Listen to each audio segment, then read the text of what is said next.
Mes chers compatriotes, je veux rendre hommage aux Français qui se sont déplacés bien plus nombreux pour voter. Chaque Français doit se réjouir, car il n'y a pas de démocratie vivante ni de débat utile lorsque l'abstention est trop forte.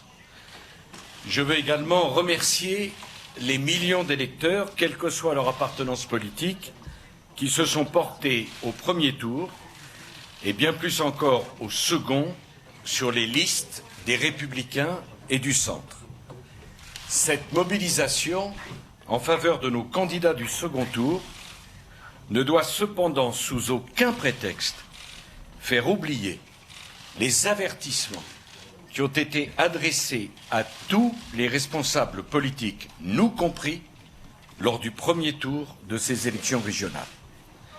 L'unité dans la famille des Républicains, l'union avec le centre, le refus de toute compromission avec les extrêmes ont permis ces résultats. Ces principes doivent rester les nôtres dans l'avenir. Je veux souligner, s'agissant de l'unité et de l'union, qu'elles ne peuvent pas être de circonstance, mais traduire la volonté déterminée de tous les responsables de l'opposition d'avancer ensemble vers les prochaines échéances.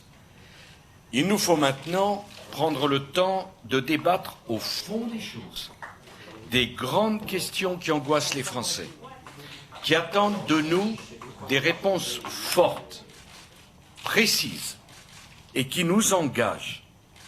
Je pense à l'Europe, à la politique économique, au chômage de masse, à notre sécurité, à la façon dont est organisée l'éducation de nos enfants, à l'affirmation de notre identité.